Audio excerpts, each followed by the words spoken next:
Welcome to another video from Gweilo 60. We're at Roberts Park on Vancouver Island. Looks like this tree fell over. Well, took out the fence too, you see that? Yeah, those big trees. Anyway, where's the economy of China going in the next 10 years?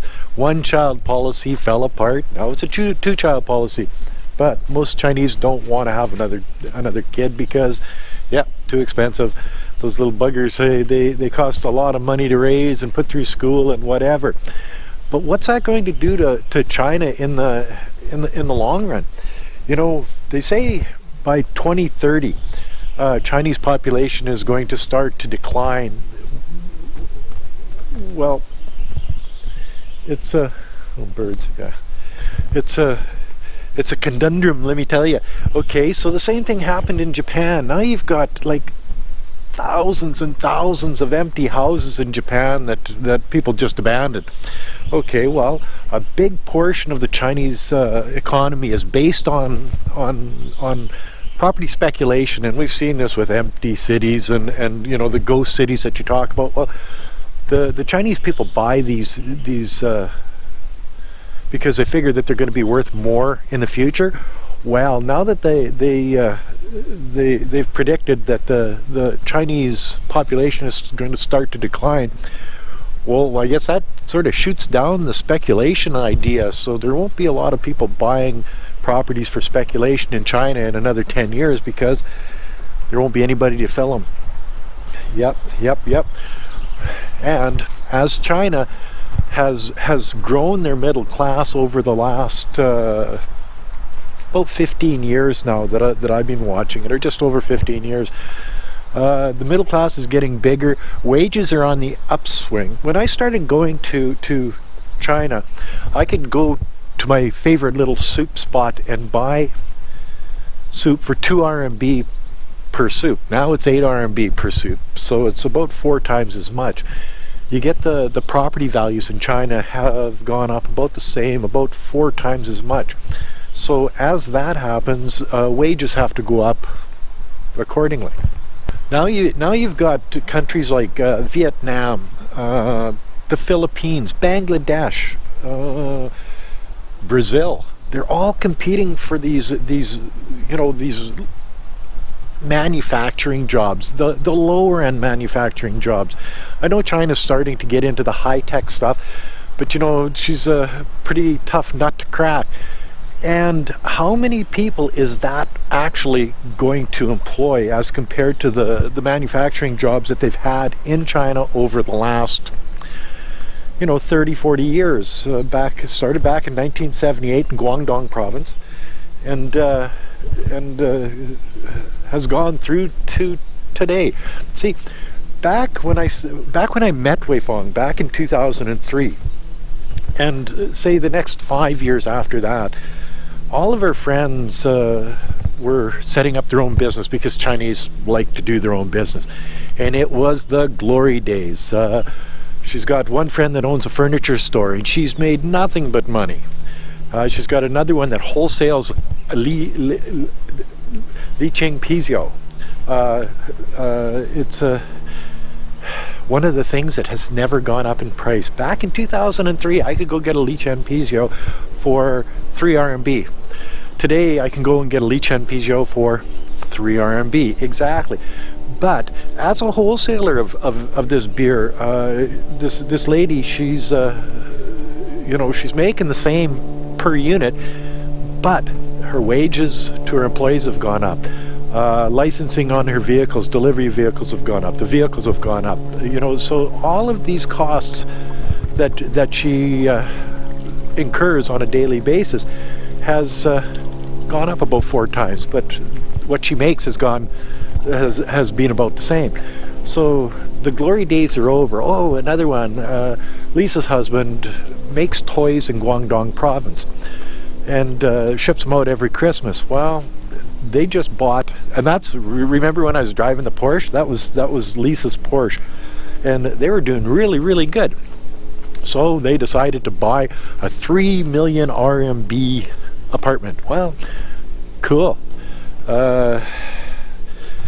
then they had to sell a Porsche because life isn't the way it was a number of years ago, because you need money to buy these things, and if the sales aren't as good, and the tariffs in the States and all of that other stuff, so with a furniture store, if you're not building as many units, as many apartments and such, then there's less need for more furniture, so that dips too.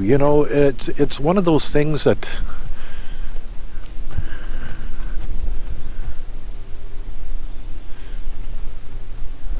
mossy furry trees only on Vancouver Island. Well, maybe not, but that's predominant here for sure. Anyway, so what I'm trying to say is all of these businesses that had their glory days 10-15 years ago, now we're running into competition, not only from other countries, as Lisa's husband doing the toys has seen, because if you're paying somebody in Vietnam 1/3 of what you're paying that person in China, well, it's pretty hard to compete. It's sort of like the States competing, or Canada competing with China in China's heyday of manufacturing everything that's made out of plastic, and you go to the store and it's made in China, made in China. Now you see made in Vietnam, made in Brazil, made in Bangladesh, especially when it comes to clothing. Bangladesh is big now. I think you're going to see the big problem in China when housing starts to decline and property values start to go down. People will start to lose a lot of money because the cost of housing in China has gotten to the point of ridiculous over the last couple, say 3 to 5 years. I've known that, and you've seen the mistakes I've made in the Chinese real estate market, and costing me money and stuff like that. But it's an RMB, guys. It's not a big deal. 5 to 1. But that 3 million RMB home that Lisa bought 5 years ago would have been $500,000 Canadian. But because of the exchange rate now, it's $600,000 Canadian. So exchange rates make a big difference too. Anyway, where does this all end now that the China population is going down? How do they fix this? Yes, that evil I word, immigration. China doesn't like to even think about immigration and filling these jobs and apartments and the high-tech jobs with people from outside the country. If they don't do immigration, look at Japan. No, they're not hot on immigration at all. Houses are empty. You put money in the bank, you got to pay to put money in the bank. There's no interest rates there for the savers. So are you going to invest in properties? Well, no, because these properties are sitting empty. A lot of the properties are sitting empty because there's not enough people to fill them. So if China doesn't get into the immigration trap like the Western world had to, then your population declines, properties aren't worth as much, there's nobody to fill those high-tech jobs. There's, I guess they could educate for the high-tech jobs in China because there's no lack of people at this point. But they've grown their economy based on he's got more energy than I got, eh? They've grown their economy based on property values over the last number of years, and to change that, boy, that's a tough one. Lots of people are going to lose lots of money. But anyway, so they're going to have to get into the immigration trap like the Western world and like Canada and the States and whatever, and they're not going to like that. There's going to be factions that fight against it, because I know in Canada there's factions that fight against immigration because people are different. They look different. They're different colors. My God, they even speak different languages. How's that going to work?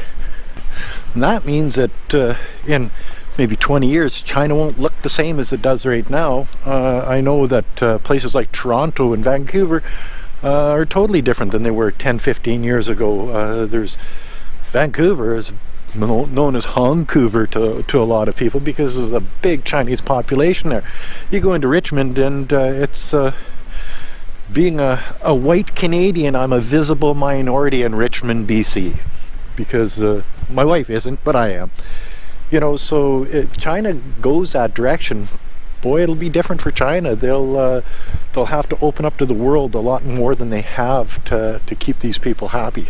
And then with all of these other problems that China's got, with their population declining and a competition with you know, the other countries that are where China was a number of years ago, trying to get into the manufacturing and doing a good job of it, then you got trade wars with the United States and people like Trump. Okay, well, maybe it's good for the United States to do this trade war, but then you got China that's got to say triple their purchase of soya beans from the United States. Well, that only works if everything is going properly in China. Right now they've got the African swine flu. And this is a common thing over in China, where they've had to cull like millions of pigs, so they've got no need for that level of soybeans, because they use the soybeans as feed for, well, some of the soybeans as feed for the pigs, eh? But like when I went to meet Weifang the first time, well, there was a SARS epidemic. I was going through the Hong Kong airport and everybody was wearing a mask except for me, and I was thinking, well, just as long as they're wearing a mask, I guess I'm okay. Then a couple of years later, we're sitting in Bobai at an outside table on the farm, at an outside picnic table, eating, and there's chickens running underneath the table and all around, and we were right in the middle of the chicken flu epidemic. We're about 400 kilometers from the epicenter, but the people in China, they either didn't know or didn't care, so there was no big worry. But China runs into all of these things, and then you got to cull those chickens. And you know, the SARS, when the SARS epidemic, boy, there was no pets left in China after that, because they didn't know what it was, eh? Anyway, so you get all of these things that that impact China economically, and as it becomes a big middle class country, like most of the Western world is, prices go up, wages go up, there's Social Security, you got to take care of those old people. So now there's more old people to take care of than there was, as compared to the percentage of the population. This all costs the country more and more money. As that happens, it gets less and less competitive on the world stage. It's sort of like Canada. Well, you know, we don't have a lot of manufacturing in Canada because everybody wants 30-40 bucks an hour. Geez, you can hire a Chinese guy a week for 30-40 bucks, you know, or a Vietnamese guy for 2 weeks, you know. So how can you compete? China's running into that problem in China now, and I can see it with Weifang's friends. The glory days are over. They definitely are making less money than they did as compared to what things cost now, and they're starting to hurt. You know, they can't make way more than they spend on a regular basis like they used to in China. So even the business owners in China are hurting now. And as it gets worse, and it will get worse, because population decline is a big problem for a country like China, you're going to see things get worse and worse. Anyway, that's another video from Guilao60. I hope you liked it, and if you do, like, comment, subscribe, push that share button, and thanks for watching. Bye now.